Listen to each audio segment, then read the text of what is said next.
Hi,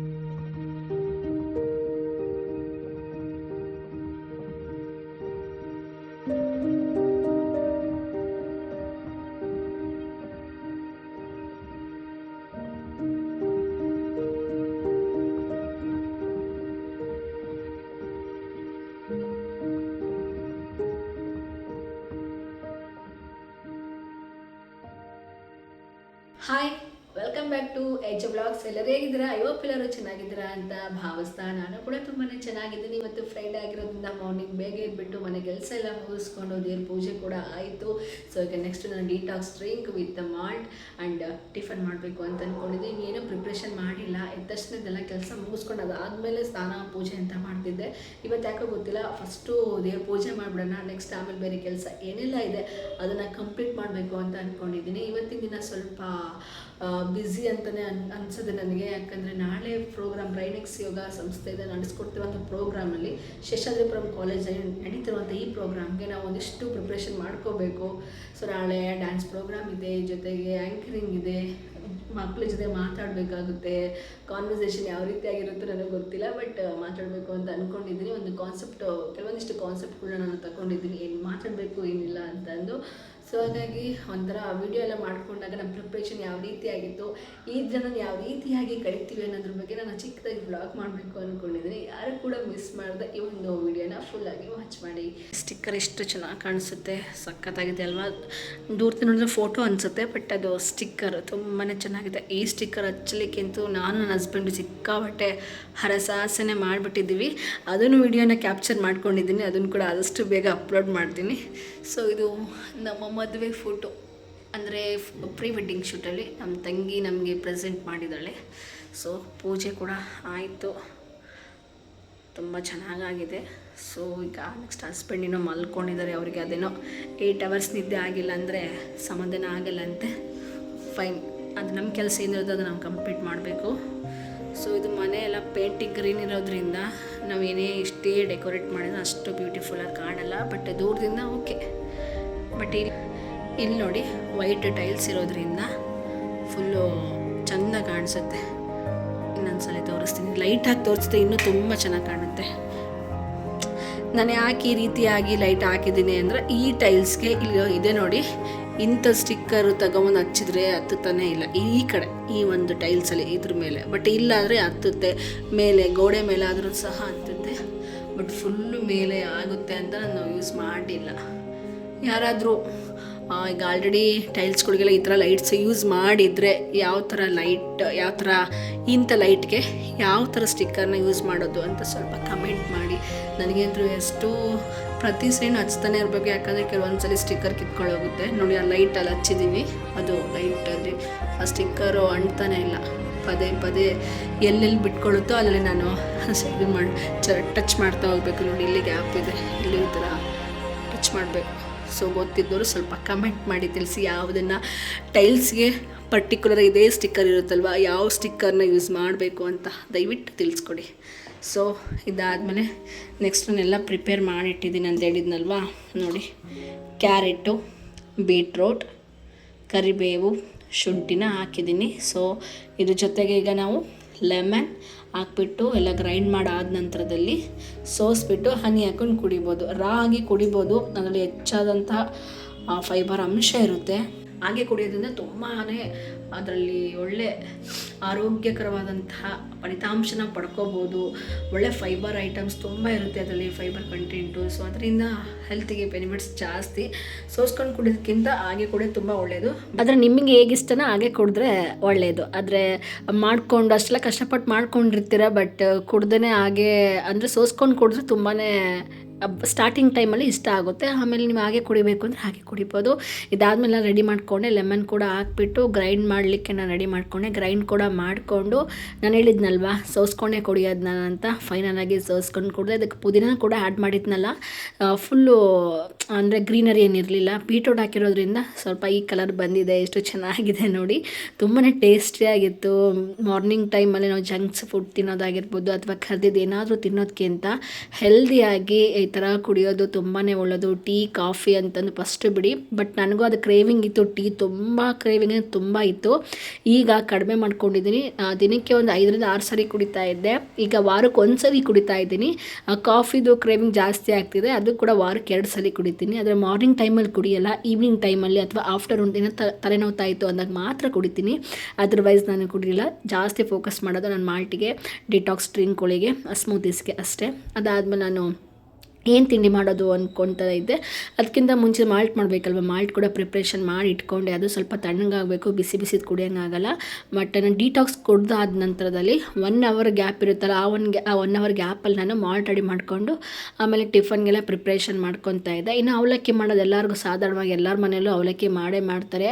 ಅದೇನು ತುಂಬ ಈಸಿಯಾಗಿ ಮಾಡುವಂಥದ್ದು, ಬಟ್ ಎಲ್ಲನೂ ಹೆಚ್ಕೋಬೇಕು, ಎಲ್ಲನೂ ಮಾಡಬೇಕು ಅಷ್ಟೇ. ಮೊಸರು ಅವಲಕ್ಕಿ ತುಂಬ ಟೇಸ್ಟಿಯಾಗಿರುತ್ತೆ, ಬೇಗನೆ ಮಾಡ್ಕೊಂಬಿಡ್ಬೋದು. ಆದರೆ ಇದು ಸ್ವಲ್ಪ ಎಲ್ಲ ಎತ್ಕೊಂಡು ಒಗ್ಗರಣೆ ಹಾಕಿ ಮಾಡ್ಕೊಳೋದು ಸ್ವಲ್ಪ ಕಷ್ಟ ಅನಿಸುತ್ತೆ. ಸ್ವಲ್ಪ ಟೈಮ್ ಇರಲಿಲ್ವಲ್ಲ, ನಾನು ಸ್ವಲ್ಪ ಕೆಲಸ ಇತ್ತು ಅಂತ ನಾನು ಸ್ಟಾರ್ಟಿಂಗೆಲ್ಲ ಹೇಳಿದ್ದೆ. ಹಾಗಾಗಿ ಕ್ವಿಕ್ಕಾಗಿ ಆಗುವಂಥದ್ದು ನೋಡಿಕೊಂಡೆ, ಮೊಸರು ಬರಲಿಲ್ಲ, ಹಾಗಾಗಿ ಇದನ್ನೇ ಮಾಡಿಕೊಂಡೆ. ತುಂಬಾ ಟೇಸ್ಟಿಯಾಗಿತ್ತು. ಅದ್ರ ಬಗ್ಗೆ ಏನು ಹೇಳೋದೇ ಬೇಡ, ಎಲ್ಲರಿಗೂ ಅವಲಕ್ಕಿಯಾಗಿ ನಾರ್ಮಲಾಗಿ ಎಲ್ಲರ ಮನೆಯಲ್ಲೂ ಮಾಡ್ತಾರೆ.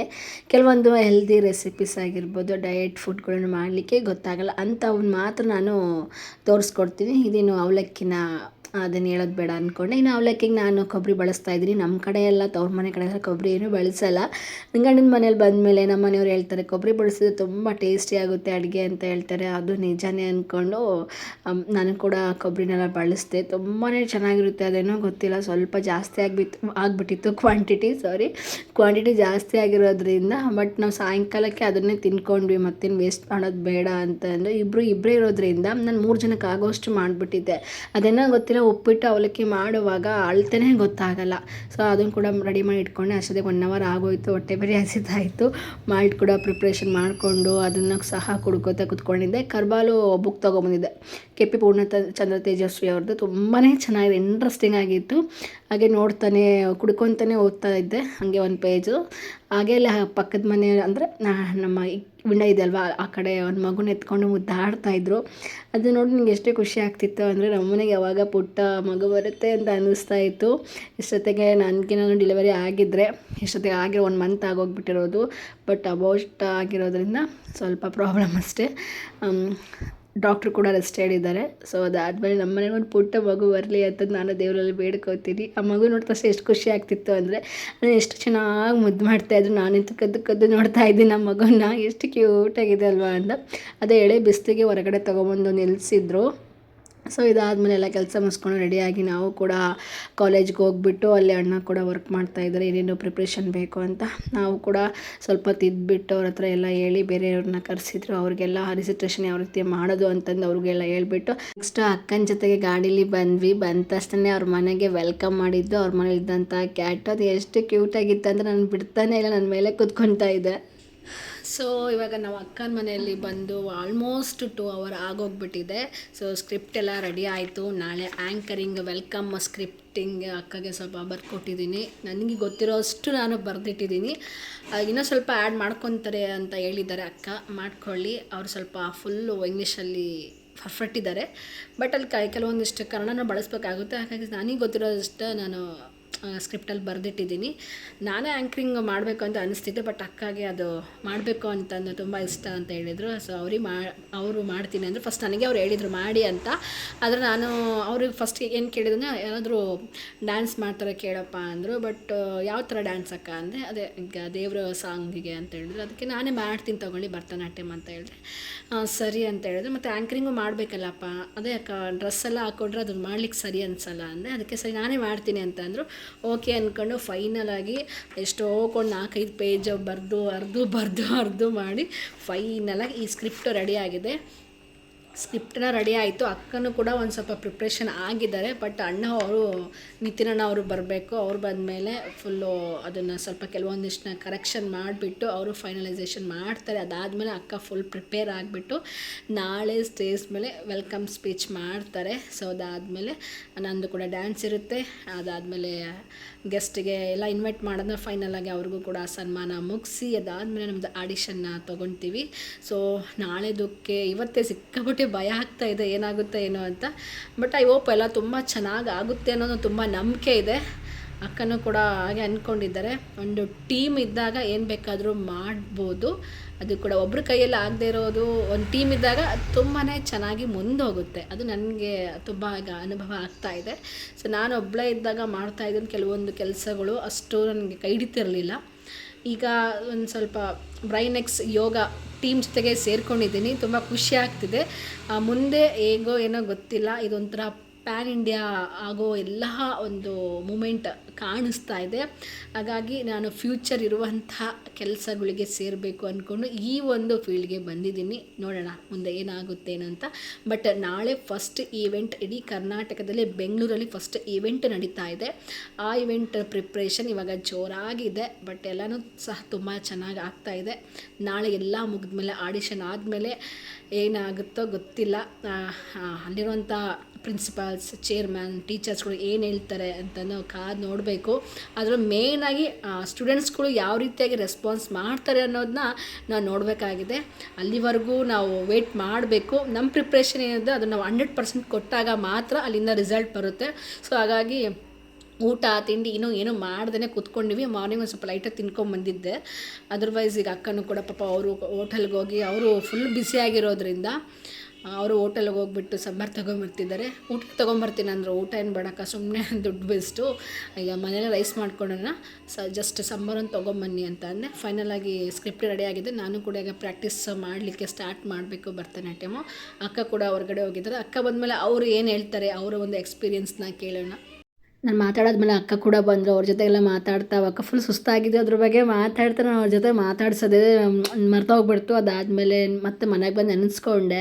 ಇರಲಿ ಪರವಾಗಿಲ್ಲ, ನೆಕ್ಸ್ಟ್ ಟೈಮ್ ಮಾತಾಡ್ತೀನಿ, ನಾಳೆ ಮಾತಾಡ್ತೀನಿ ಅಂತ ಹೇಳಿದ್ರು. ಸರಿ ಅಂದ್ಕೊಂಡು ನಾವು ಕೂಡ ಮನೆಗೆ ಬಂದಮೇಲೆ ಹಂಗೆ ಡೈರೆಕ್ಟಾಗಿ ನಾನು ನಮ್ಮ ಮನೆಯವ್ರಿಗೆ ಅಲ್ಲೇ ಬಸ್ ಸ್ಟಾಪ್ ಹತ್ರ ಬಂದುಬಿಡಿ, ನಾಗರಬಾವಿ ಹತ್ರ ಅಂದೆ. ಅವರು ಕೂಡ ಬಂದರು. ಮತ್ತು ನಾವು ಬೇರೆ ಕಡೆಗೆ ಡ್ರೆಸ್ ಎಲ್ಲ ರೆಂಟಿಗೆ ತೊಗೋಬೇಕಿತ್ತು, ನೋಡ್ಕೊಂಬಂದ್ವಿ. ಚೆನ್ನಾಗೇ ಇರಲಿಲ್ಲ. ನನಗೆ ಎಷ್ಟು ಬೇಜಾರಾಗ್ತಿತ್ತು ಅಂದರೆ ಯಪ್ಪ. ನಾನು ಮ್ಯಾಪಲ್ಲಿ ಹುಡುಕಿದ್ದು ಬೇರೆ ಲೊಕೇಶನ್ನು. ಬಟ್ ನಮ್ಮ ಹಸ್ಬೆಂಡ್ ಫಸ್ಟ್ ನಿಯರ್ ಇದೆ, ನೋಡ್ಕೊಂಡು ಹೋಗ್ಬಿಡೋಣ, ಅದಾದಮೇಲೆ ಬೇರೆ ಕಡೆ ಹೋಗೋಣ ಅಂದರು.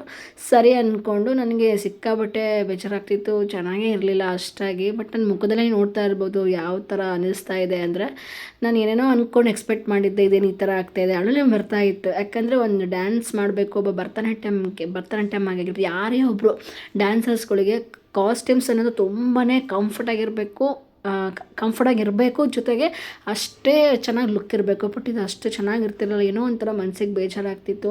ನಮ್ಮ ಮನೆಯವ್ರು ಇಷ್ಟ ಇದ್ದರೆ ನೋಡಪ್ಪ, ಇಲ್ಲಾಂದ್ರೆ ಹೋಗೋಣ, ನೀನು ತೋರಿಸಿದ ಕಡೆಗೆ ಹೋಗೋಣ ಅಂದರು. ಸರಿ ಬೇಡ, ನನಗೆ ಯಾಕೋ ಇಷ್ಟ ಆಗ್ತಾ ಇಲ್ಲ ಅಂತ ಹೇಳಿದ್ರು. ಅವರು ಸ್ವಲ್ಪ ತುಂಬ ಲೆಂತಿಯಾಗಿರೋದು ಕೊಡೋರು, ತುಂಬಾ ದೊಡ್ಡದಾಗಿರೋದು ಕೊಡೋದು. ನನಗೆ ಇಷ್ಟು ಉದ್ದ ಇದೆ, ಇಷ್ಟು ಅಗಲ ಇದೆ, ಹೇಗೆ ಸ್ಟಿಚ್ ಮಾಡಿಸ್ಕೋಬೇಕು, ಯಾವ್ದು ಕೊಟ್ಟರು ಸ್ಟಿಚ್ ಮಾಡಿಸ್ಕೋಬೇಕು ಅಂತಿದ್ರು. ಹಾಗಾಗಿ ಇರಲಿ ಸರ್, ಪರವಾಗಿಲ್ಲ, ಥ್ಯಾಂಕ್ ಯು ಅಂತ ಹೇಳ್ಬಿಟ್ಟು ನಾವು ಮತ್ತೆ ಬೇರೆ ಕಡೆಗೆ ಬಂದ್ವಿ. ನಾನು ಗೂಗಲಲ್ಲಿ ಸರ್ಚ್ ಮಾಡಿದ್ನಲ್ವ, ಅಲ್ಲೇ ಕರ್ಕೊಂಬಂದರು. ಅಲ್ಲಿ ಎಷ್ಟು ಚೆನ್ನಾಗಿದ್ದು ಅಂದರೆ ಸಾವಿರಾರು ಭರತನಾಟ್ಯಮ್ ಡ್ರೆಸ್ಸಸ್ಗಳಿದ್ವು, ಕಲರ್ಸ್ ಎಷ್ಟು ಖುಷಿ ಆಗ್ತಿತ್ತು ಅಂದರೆ, ಆ ಖುಷಿಗೆ ನಾವು ವಿಡಿಯೋ ಕೂಡ ಮಾಡ್ಕೊಂಡೇ ಮರ್ತ್ಬಿಟ್ವಿ, ಯಾವ್ದು ತೊಗೊಳ್ಬೇಕು ಯಾವ್ದು ಬಿಡಬೇಕು ಅಂತ. ಫೈನಲಾಗಿ ಪಿಂಕ್ ಆ್ಯಂಡ್ ಪ್ಯಾರೆಟ್ ಕಲರ್ನ ಚೂಸ್ ಮಾಡ್ಕೊಂಡು ತೊಗೊಂಡ್ಬಂದ್ವಿ. ಎಷ್ಟು ಚೆನ್ನಾಗಿತ್ತು ಅಂದರೆ ತುಂಬಾ ಖುಷಿಯಾಗಿತ್ತು.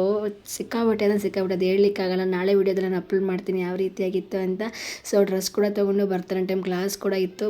ಕ್ಲಾಸ್ ಕೂಡ ಮುಗಿಸ್ಕೊಂಡು ಫೈನಲಾಗಿ ಮನೆಗೆ ಬಂದು ಮನೆ ಕೆಲಸ ಎಲ್ಲ ಮುಗಿಸ್ಕೊಂಡು ಅದಾದಮೇಲೆ ಫ್ರೆಶ್ ಅಪ್ ಆಗಿ ಜಪ ಮಾಡ್ಕೊತ ಕೂತ್ಕೊಂಡೆ. ಅದಾದಮೇಲೆ ಮತ್ತೆ ಭರತನಾಟ್ಯಮ್ ಪ್ರಾಕ್ಟೀಸ್ ಮಾಡಿಕೊಂಡು ಅಡುಗೆ ಮಾಡ್ಕೊಂಡು ಇದನ್ನು ಕಂಪ್ಲೀಟ್ ಮಾಡಿದೆ. ಸೊ ಇದಾಗಿದೆ ನನ್ನ ಫ್ರೈಡೆಯ ವ್ಲಾಗ್. ಯಾರಿಗೆಲ್ಲ ವ್ಲಾಗ್ ಇಷ್ಟ ಆಗಿದೆ ಪ್ಲೀಸ್ ಅಂದರೆ ಲೈಕ್ ಮಾಡಿ. Thank you so much. Love you all.